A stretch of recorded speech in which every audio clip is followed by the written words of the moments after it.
During 1915, the use of air power on the Western Front developed conceptually to the point where all the core roles of air power that we use today were evident by the end of the year.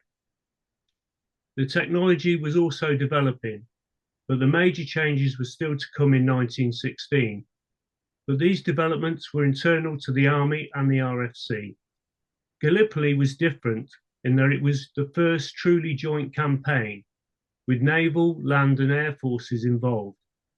Here, air power was delivered by the RNAS, whilst the customer was predominantly the Army. Tonight's talk will examine the use of air power in the Gallipoli campaign by the British, French, and Ottoman forces involved by considering the environment and the enemy, technology and tactics, the impact of the Western Front on the campaign, and the issues of command, personalities, and cultures. Our speaker this evening is Group Captain Chris Finn, a former RAF navigator with over 3,000 hours of flying experience, including a tour on Buccaneers in HMS Ark Royal. He was a weapons and tactics specialist and went on to be the RAF's Director of Defence Studies. On retiring in 2005, he spent the next 10 years as senior lecturer with King's College London and latterly the University of Portsmouth, teaching air power history and international relations at RAF College Cranwell. Chris has extensive experience as a battlefield guide and as a speaker and writer on air power issues. Welcome, Christopher. Thanks for speaking to us. Please begin your talk. Right. Thank you very much indeed, Warren. After that outstanding introduction and seeing how many people are here tonight, I better get on with it. The Gallipoli campaign was small in scale compared to the Western Front, but it was still a very complicated one. Now, what I will not do is go through it blow by blow. I'm going to cover it thematically, and because of the sources that are available, which are mostly British, I will cover it mostly from the British perspective. Also, of course, the British contribution was the greatest, and in manpower terms, the French, of course, was the second. So, where does my interest in Gallipoli start? Well, years and years ago, having picked up some Alexander Kents, I got into Douglas Reman and read HMS Saracen, which I suspect many of you will have read, and I was sort of taken by the description of the Helles Peninsula and of the sort of of Achi Baba and the effect of that on it. Move forward to about 25 years ago, and I was on the directing staff of the Advanced Command and Staff course at Shrivenham and teaching command control, joint warfare, etc. And Gallipoli was a very useful counterpoint to Normandy. So it was very much a valuable thing when teaching to do comparing and contrasting. What I haven't put up there is that a distant relative of my wife's is actually buried there. He was the CO of 9th Worcesters, a dugout who was killed during that campaign. But the picture on the right, many of you will recognize as your Caney Fort, and I will apologize to the Turks in the audience now for my Turkish pronunciation. But that was 3.5 years ago at Gallipoli with the Lincolnshire Western Front Association doing a brief talk on air power at Gallipoli, which actually formed the foundation for what I'm going to talk about tonight. As befits what I'm talking about, I want to talk a little bit about sources. I won't go into them in many details. I'm sure an awful lot of you have read Grasping Gallipoli by Chasseau and Doyle. A fascinating look at the campaign from a different perspective, that really of the surveyor and the artilleryman. But there is a piece on it on early how you derive mapping from aerial photography. So that's quite a useful piece to look at. And some years ago, I was in Sydney. There's a lovely bookshop in the historic harbour, and I picked up this one, The Skies of Gallipoli by Cenk Avci, however, and that was fascinating. It's a chronological go through the whole of the campaign. It is from the Turkish perspective. It is in the language of that culture, if you like, but it is in English, and it gives a very interesting counterpoint to the British sources in particular. Now, the next piece, of course, is Frederick Sykes. Eric Ash's book about him is very good indeed, particularly the chapter on the Dardanelles.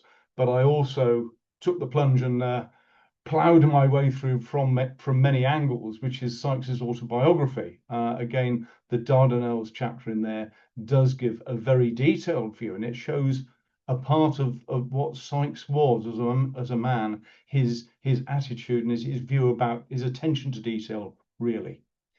But for those who want to look at air power over Gallipoli, 2001, Sterling Michael Pavlech, who is a professor at the American Air Force Academy at Maxwell Air Force Base, produced Air Power over Gallipoli.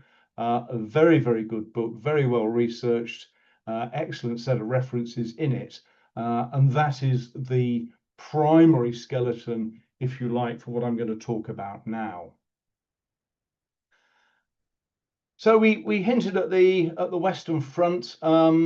Even back at 1914 at the concentration camp at Netheravon, put together by Sykes, the basics for air power already identified: reconnaissance, spotting, really rudimentary air combat, i.e. how you're going to shoot a pistol at somebody else nearby in another aeroplane, even mass debriefs in the afternoon.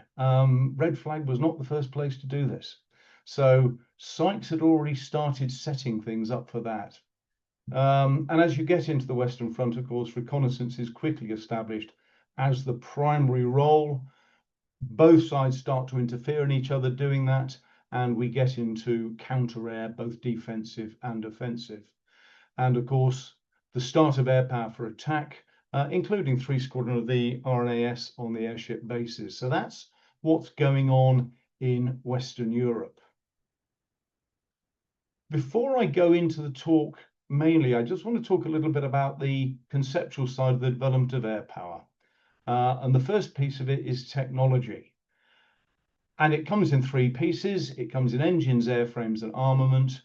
And particularly at this time, you will see that it is engines that drive everything. No matter how big your airframe is, if you don't have the engine to pull it, it won't work. So the engines lead the development. And once you've done that, then you can start putting armament on, be it offensive or defensive armament. It's also about power to weight ratio, if you like. The Eindecker there is about half the weight of the aircraft it was attacking. It's about half the power as well, but it was a very slick airplane, low drag, low weight, and much more maneuverable. That's what it was. That's what its danger was. Then you get the development of doctrine, and often an organization is the only indicator, particularly in the First War, of an organization's doctrine, how it actually is built up and what the command relationships are in it. It's worth noting that in the First War, and indeed in the Second, there is no concept of the operational level of war, i.e. the theatre. There is the tactical level of war, where the fighting takes place, and then you'll come across the word strategical. Really, that means generally the theatre, but you have to look at the context that the word is used in, because sometimes it is genuinely strategic, and the person talking is thinking about outside of the theatre, about the war in broader terms. The final piece is what I call the technology tactics spiral. What you see throughout warfare, in reality, and what you see certainly through air warfare, is somebody will develop some technology, the other side won't be able to match the technology, so they'll change the tactics. That will be the immediate response. Then they will change their technology, which will force a corresponding change in tactics, and so on. And it's that spiral that you see. For example, the use of chaff at the Battle of Hamburg in the Second War is a classic one.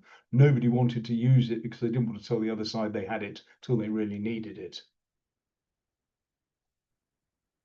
To just give you a sort of a broad overview of where we are then, I've done it all in statute miles because nautical miles were not in use at that time, except by maritime navigators.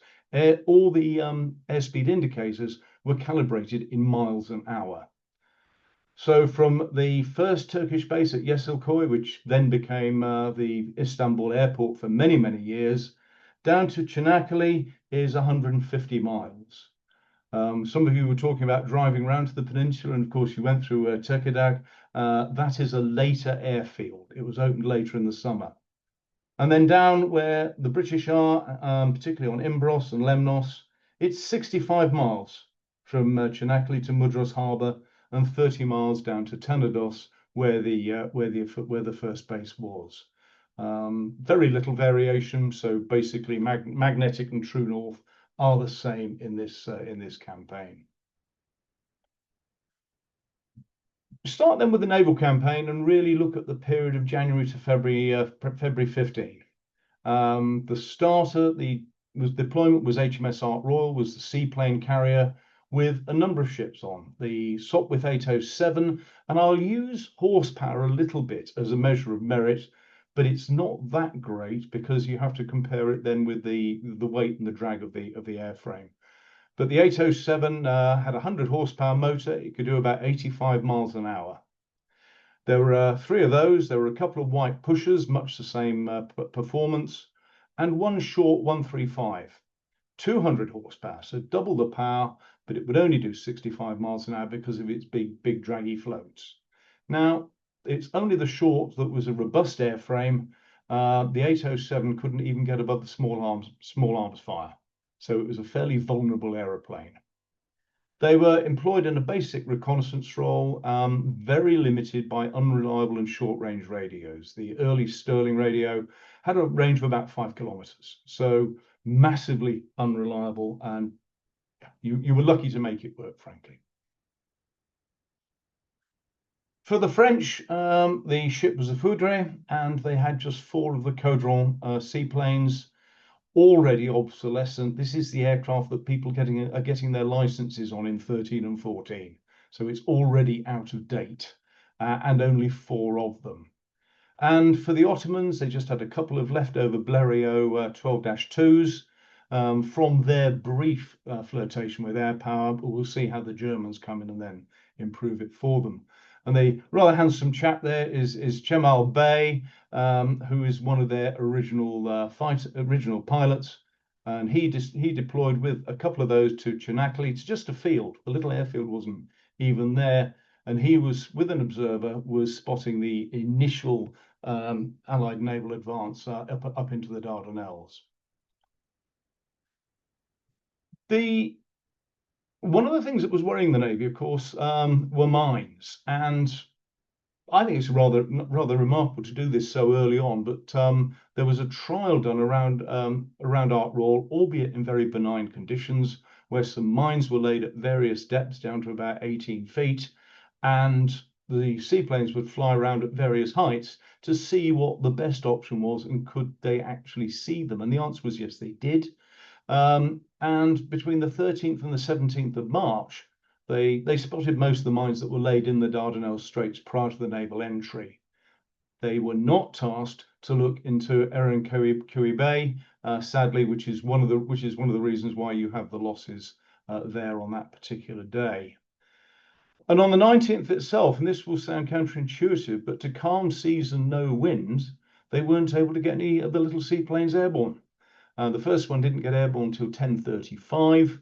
In this case, the radio worked, and thus they were able to report on the effect of naval shelling and the presence of mine layers to the north. So starting to build up the picture, if you like. For the Germans, a Major Erich Cerno was tasked with establishing an Ottoman air capability. You see him there in Ottoman uniform. And he's eventually got 4 little Rumpler B-1 land planes, 5 Gotha seaplanes, which were moved down to Çanakkale, plus the rump of the Blériots. That's an interesting photograph of the Ottoman aircrew with one of their Blériots. There are more than most of the histories will tell you. And then along comes number 3 Squadron of the Royal Naval Air Service, deployed from the Western Front under Commander Charles Rumney Sampson, RN. Sampson is a pioneer. He is very, very inventive. He's one of these people who can, to use the modern expression, think out of the box. He can actually see what can be done with air power. And he will see he is very, very good at that. They were deployed initially onto the island of Tenedos, so they're close to the Asiatic shore, and deployed in a couple of batches. They eventually had one BE-2A, a very early Western Front aircraft. That was Sampson's personal mount, number 50. He always liked it, even though it was underpowered, and he did a lot of his flying in 50.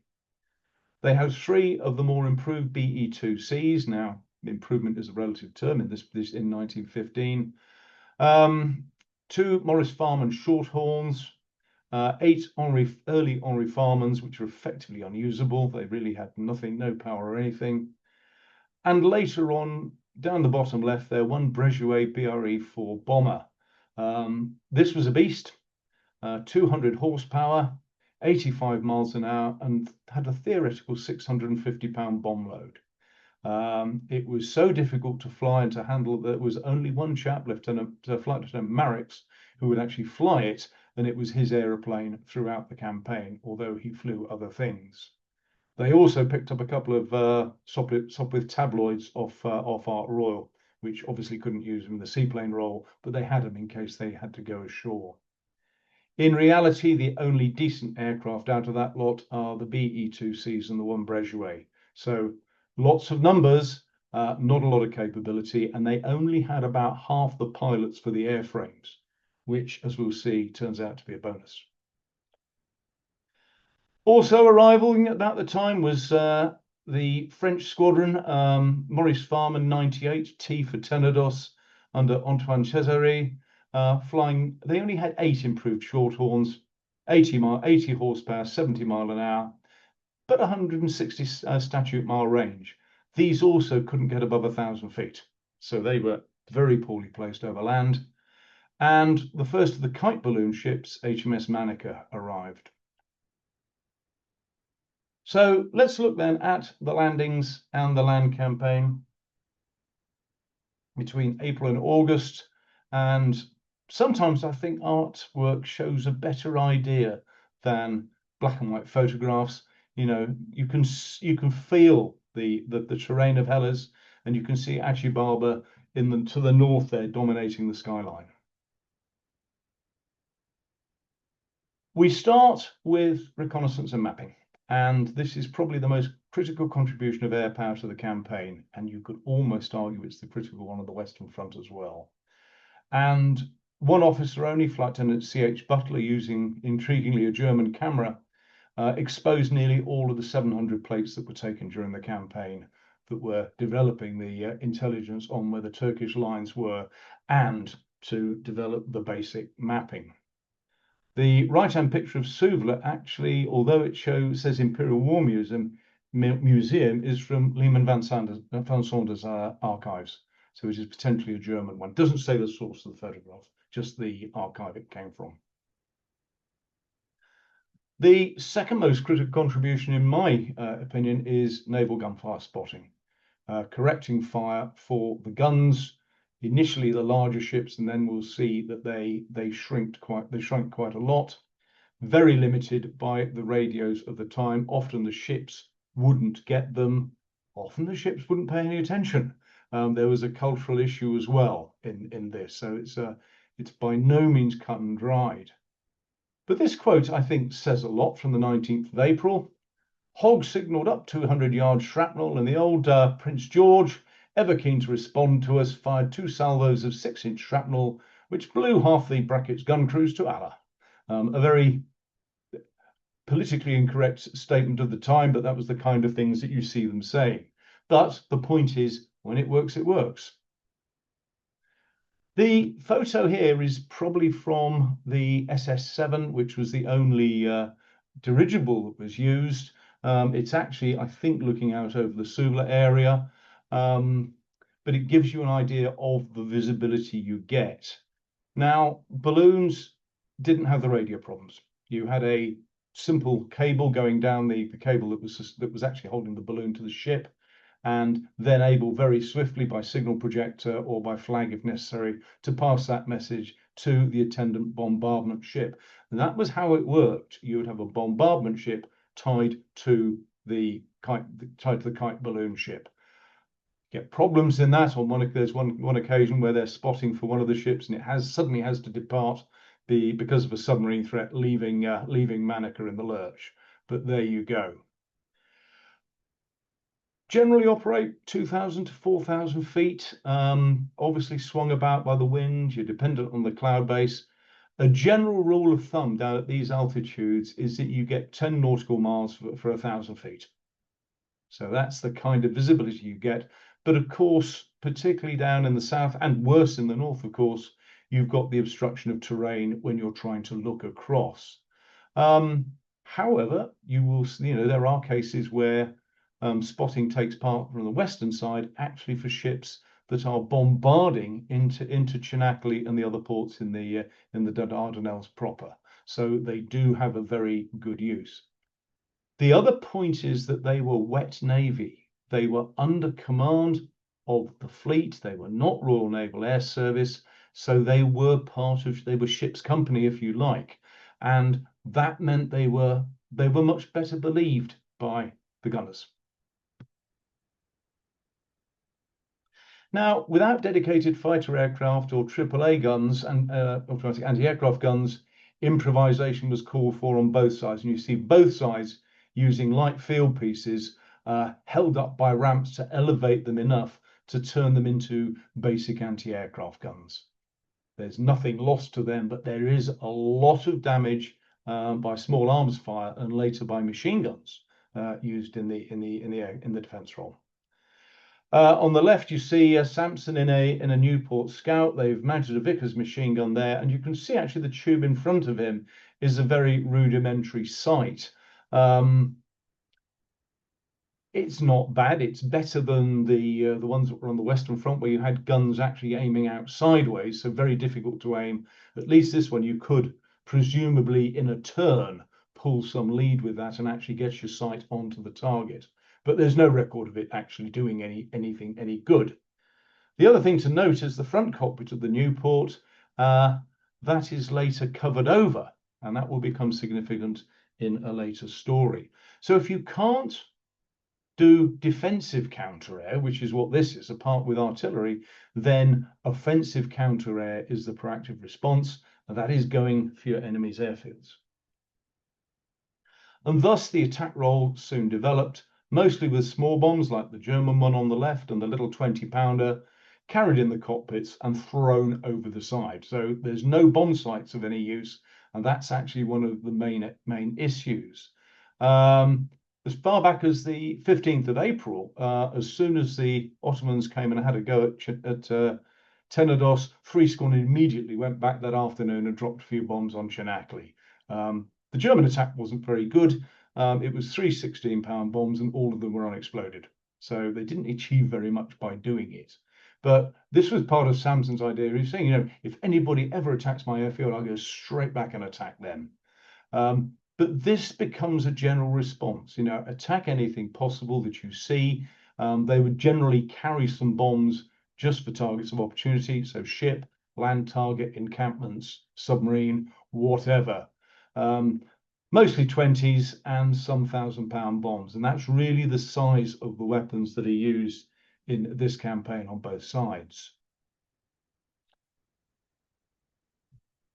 I'm going to talk now about everyone's problems because each of the air arms had the same problems. And the first is the environment versus technology. If it's too calm, little underpowered seaplanes haven't got the power to break the surface tension that is holding their floats down. If it's too choppy, they can't actually push them through the chop fast enough to get what is called up onto the step to reduce the drag and then be able to take off. So very critical how much wind and what the sea states were for operating seaplanes.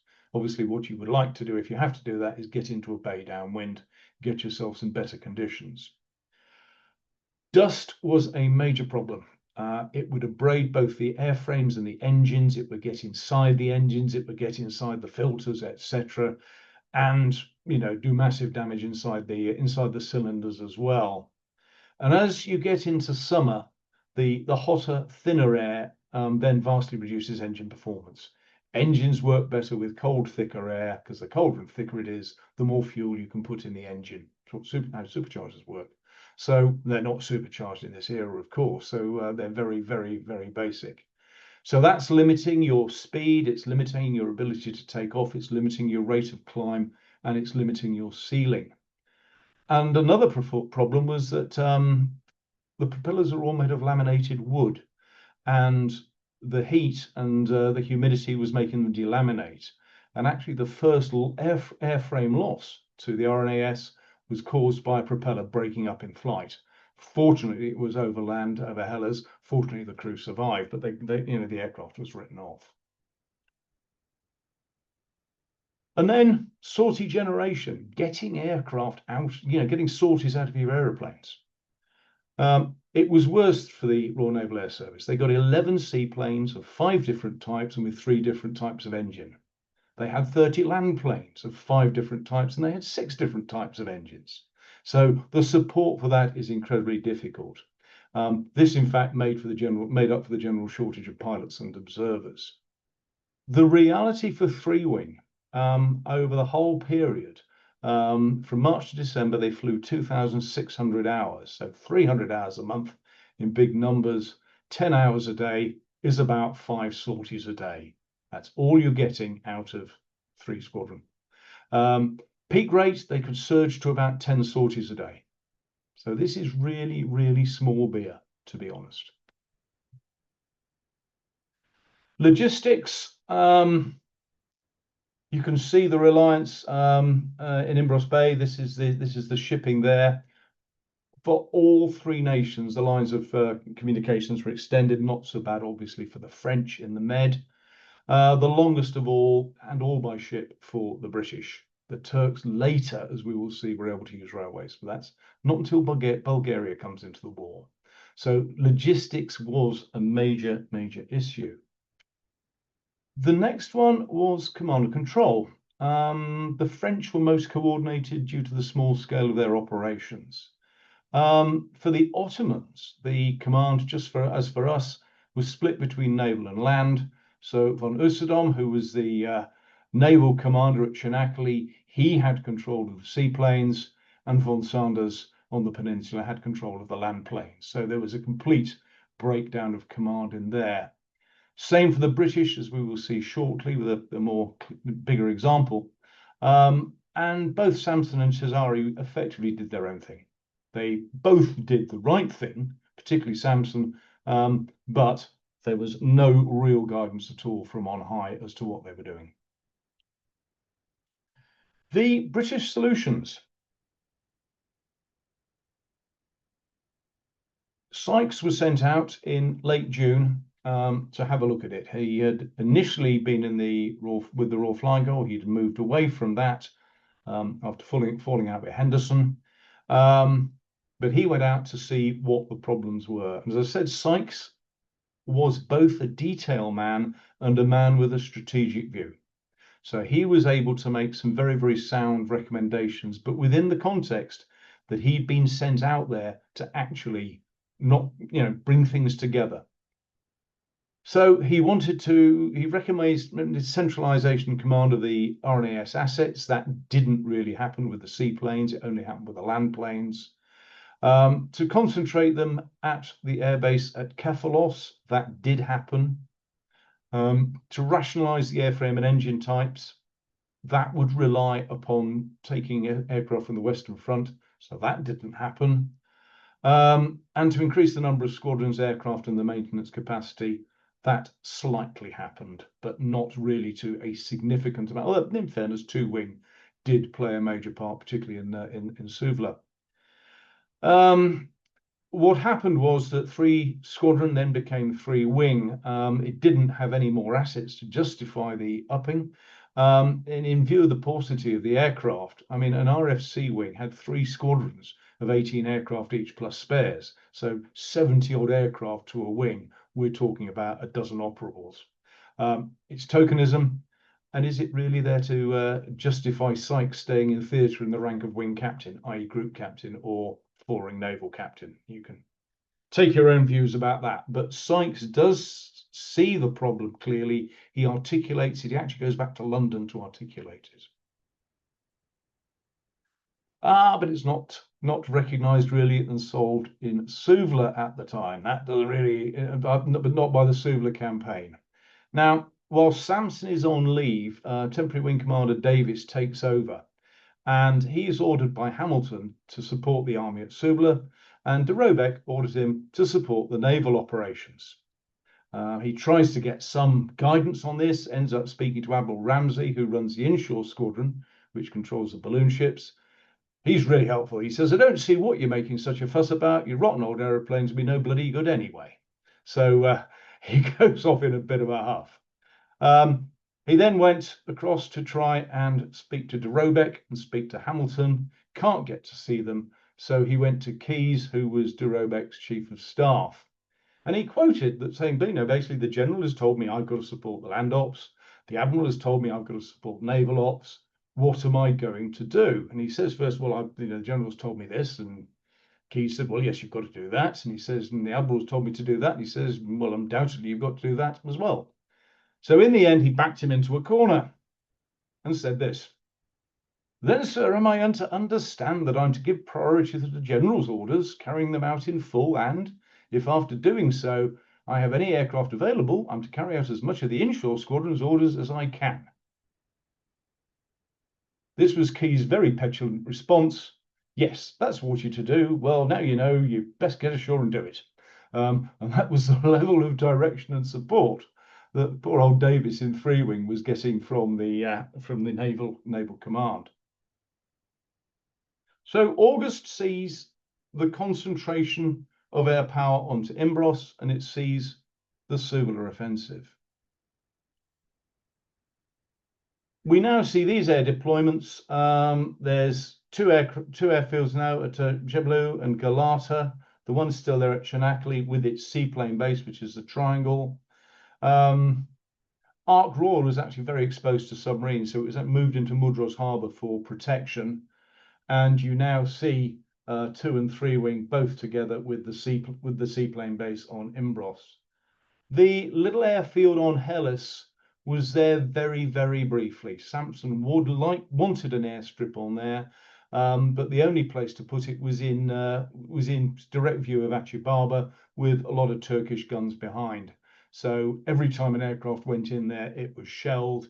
And in the end, it was Hamilton who said, no, just stop using it. The army commanders are complaining about being shelled every time you come along. And I've been to that strip, I've stood on it.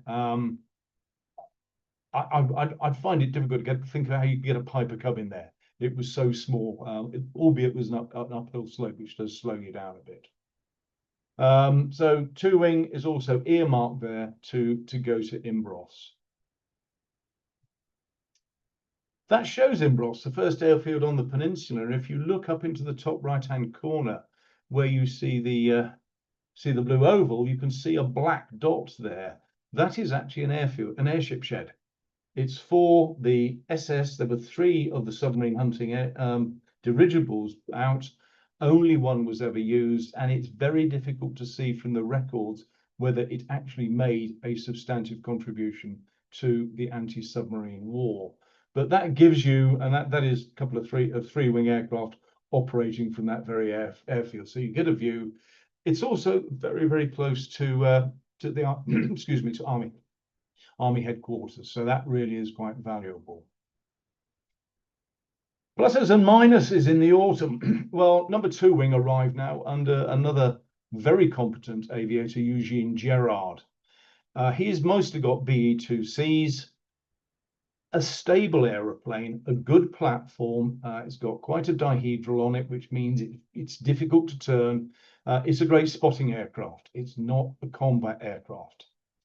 They had 2 or 3 of the very difficult Moran-Solina Paracel used for observation. This is the total opposite of a BE-2C. It's incredibly unstable and very difficult to fly. And they also had 6 utterly useless Codrons, which were cast-offs from the Western Front. They didn't even bother with them. What happens in reasonably short time is that number 2 wing become the Army support wing. That operates to Sykes, who is working closely with the Army command and coordinating the tasking. 3 wing remains semi-autonomous. They report to sites, but he really doesn't influence what they do, except in a very general fashion. He's not passing direct tasking down to them. A second seaplane carrier, Ben-my-Shri, also arrives. This was to bolster the seaplane force because seaplanes were becoming critical in the anti-submarine war. They were really the key to submarine detection by daylight and to suppression. And one of the main ways that we find, through the Second War as well, to stop submarines is to fly over them and keep them down. Particularly of this day and era, when they want to come up and operate on the surface and they want to charge their very poor batteries. So just being in the sky, the iron umbrella, if you like, is a suppressive tactic for submarines. The ship down there, Canning, has come out to replace the worn-out Manica in the balloon role, and another balloon ship, Hector, also later arrived. Now that says something about the value and the effectiveness of naval gunfire spotting from balloons, the fact that they doubled the capacity. For the Ottomans, the first Eindeckers were arriving in dribs and drabs because of the way they had to get them there. This brings a forward-firing machine gun. This totally changes air combat on the Western Front, and right at the back end, it starts to change air combat on the Gallipoli front as well. But the ability to aim the gun with the controls of the aircraft rather than having to reach up and aim the gun differently to the aircraft makes everything very, very different indeed. And their Gotha seaplanes were upgraded. They had 5 WD-12s now. These had nearly 500 miles range. It increased the recce capacity, but like the earlier Gothas, they were not armed. They were doing very much the same role as our seaplanes were, but they were, they had good legs.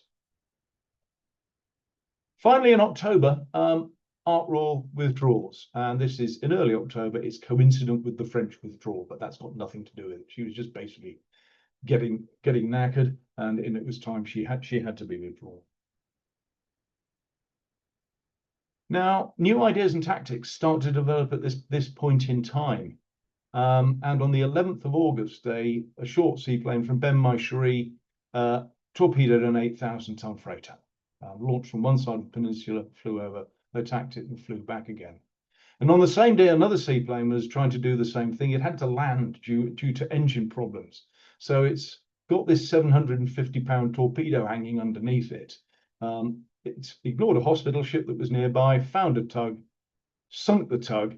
Now, with enough weight off it, actually managed to get airborne again and return to Ben-my-Shri.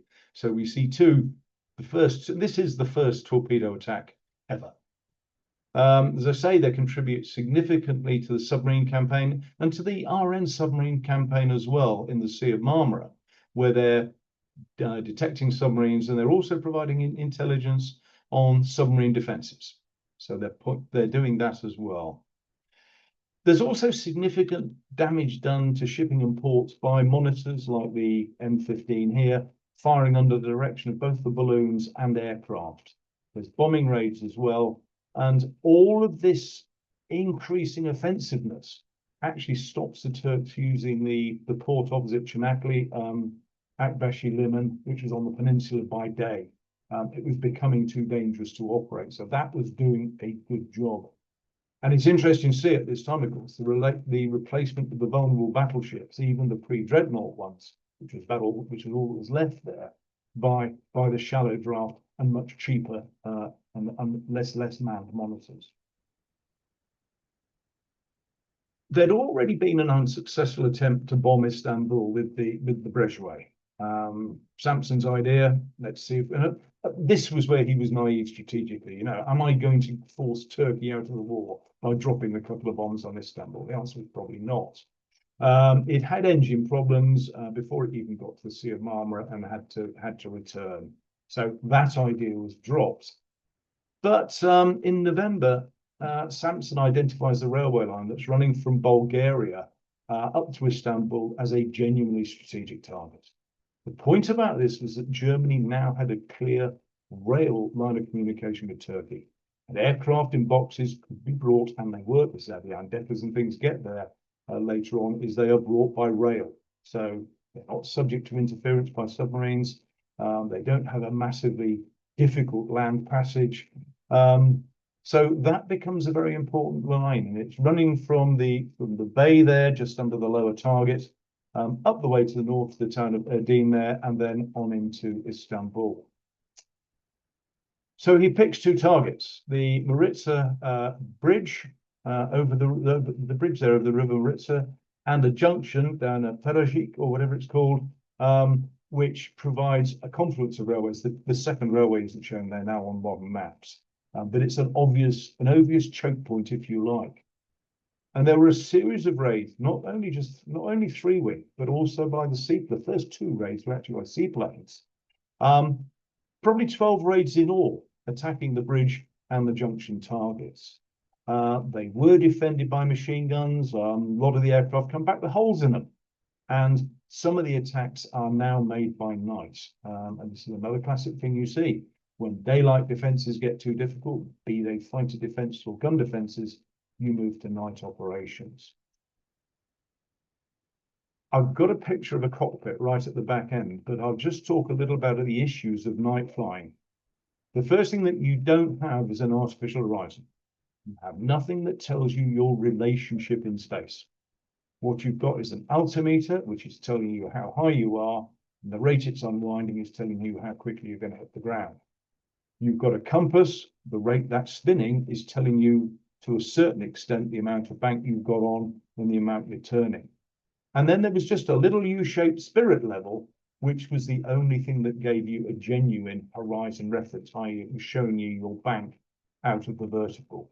So it's just a little bit of it's a bubble in a spirit level moving, and that's all you've got as your main horizon instrument.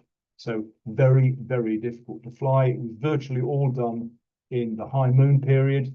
It did help that you had very clear seascapes and then coastlines. There's a good differentiation by night. You know, at 2,000 to 5,000 feet, you can see that quite clearly on a good moonlit night. Now, the bridge wasn't destroyed. It was damaged a lot. It was taken out of action for a couple of weeks at one point, and then it was repaired and brought back into action. But there was significant damage over the attacks to the rail lines. The problem is, though, that railways are very, very easy to repair. Bridges are difficult to destroy. And these are enduring lessons right the way through to the Vietnam War. And it's only when you finally get precision-guided munitions that you can actually see that it's reasonably easy to take out bridges. But at this point, bearing in mind they don't even have a bomb sight worthy of the name, it literally is dropping by feel. That the damage they did was quite surprising. You know, it was really good, but it was about all you could expect. On the 19th of November, 5 aircraft attacked the junction with a mixture of 20-pound and 100-pound bombs, and this is where Squadron Commander Davis gets his VC. And I'll read you the citation. The King has been graciously pleased to approve the grant of the Victoria Cross to Squadron Commander Richard Bell Davis, DSORN, and the Distinguished Service Cross to Flight Sub-Lieutenant Gilbert Formby Smiley, Royal Navy, in recognition of their behaviour in the following circumstances.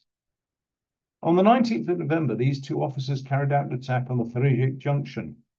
Flight Sub-Lieutenant Smiley's machine was received by heavy fire and brought down. The pilot planed down over the station line, glided down, releasing all his bombs except one which failed to drop simultaneously at the station from a very low altitude. Thence he continued his descent into the marsh. On alighting, he saw the one exploded bomb and set fire to his machine, knowing that the bomb would ensure its destruction. He then proceeded towards Turkish territory. At this moment, he perceived Squadron Commander Davis descending, and fearing that he would come down near the burning machine and thus risk the destruction from the bomb, Flight Sub-Lieutenant Smiley ran back and from a short distance exploded the bomb by means of a pistol bullet. It says a lot for the sensitivity of the fuses on it. Squadron Commander Davis descended at a safe distance from the burning machine, took up Sub-Lieutenant Smiley, in spite of the near approach of a part of the enemy, and returned to the aerodrome, a feat of airmanship that can seldom have been equaled for skill and gallantry. And that is absolutely fantastic. And the picture there gives you another nice view of it. It's a Newport. It shows Smiley in the front cockpit. Well, he wasn't, because that was actually covered over. What he'd had to do is dive into the back cockpit, worm his way across the rudder pedals and to one side of the stick, and get himself into the old cockpit, out of the way of Davis, who was flying the aeroplane. And apparently when they landed back, it took about 2 hours for him to get back out of this thing that, with adrenaline flowing, he got into in extremely short order. But at least the aircraft was designed to carry 2 people, designed to carry bombs, and therefore it was perfectly able to carry the 2 of them back again. We then come to the evacuation. And at Suvla and Anzac, Free Wing carried out over 50 flights over 5 days. So, quite a high rate of flying. They were bombing Turkish positions to give the impression that offensive operations were about to begin. They wanted the noise to detract from what was going on. There's fairly good evidence that the Turkish airmen did know there was an evacuation in place, but their views were not listened to, which was good. They were also trying to push out observing aircraft, but to say that didn't always happen. And once the northern evacuation had happened, they went down south to support 2 Wing that were doing the same tasks over Hellas. Right at the end of December, number 2 Wing received 6 Bristol Scouts. So it's the first proper fighter that they've got. The problem is at this time, it hasn't come with any new pilots who were trained on the aeroplane. So they've just not got time to train current ones in air combat. They just don't understand it. They've got the ideas, but they haven't got anybody who can sort of tell them how it is done from the Western Front. And in this very short period before the final evacuation, 2 Wing loses 3 aircraft to Eindeckers at the cost of 3 pilots and 2 observers. So a sudden massive change, which is only solved by the withdrawal that's going to happen anyway to Mudros and then to Salonika. And you see there in the back of that cockpit, this is the same model as the one that Leno Hawker used with the 2 side-firing Lewis. But you can see there the compass at the top, the airspeed indicator, a clock, and an altimeter, and that's it.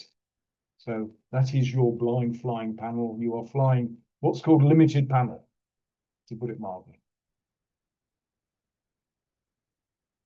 In conclusion then, I mean, air power was not, it was never going to be the decisive in the Gallipoli campaign. But the question is why? And the first one obviously is the Western Front. The Western Front is army. The Western Front is the main effort. The Western Front is close to home. Aeroplanes are turning over in months. New aircraft are being developed, new engines are being developed. There's a very, very rapid churn of aeroplanes. And the Western Front is getting the new aeroplanes and the new technology first. It's got to. It's closest to the main enemy. Therefore, it has to be kept up to date. The environment versus the technology, as I've said earlier on, this is not a benign theatre to operate in. Even the supposedly nice weather of summer causes problems with dust. It causes problems with temperature and poor performance. It causes problems with the ability to sleep, the flies that were everywhere. All of these things make it very, very difficult to get any kind of mass out of the aircraft you've got, particularly if they are old and, frankly, the cast-offs. It's novelty. Apart from people like Sampson and Sykes in his very different way, they're quite visionary. They could see what air power could do. Sampson is already thinking about strategic and operational levels of war, although he doesn't use that terminology. But he is looking beyond the battlefield. Those railway attacks were very, very important in developing the way that air power was being thought about in that theatre. What about the background of Hamilton and those people, though? you know, we're looking at command, at cultures and personalities. Hamilton is someone who won't even interfere in the landing that's going wrong because he doesn't want to interfere in the command prerogative of the corps commander. So he has that very, very old style, very traditional British Army mission command. Mission command doesn't work in air power. You have to get rid of the layers of command and go directly from the commander's mind to the mind of the man who's actually operating the aeroplane. That's how it develops in the Second War and thereafter, post-Cold War, to be honest with you. So there's no joint culture. I think in reality, what you're seeing between Hamilton and de Robeck and the like is cooperation between gentlemen. There's no orders given. Neither one is in charge. Hey, that's a problem we find in the Falklands War, isn't it? We didn't learn very well that one. So there is an issue of command, of cultures, and of personalities. But, and it's a big, big but, I think it is significant, especially in the reconnaissance and artillery spotting. The other lessons, the air combat particularly, is well learned on the Western Front. It's not the issue in this particular campaign. But the role of recce and the role of artillery spotting is throughout the First War, really, the major role of the flying services. The other bits are enablers almost, if you like. So there we are, ladies and gentlemen. I hope you've enjoyed that.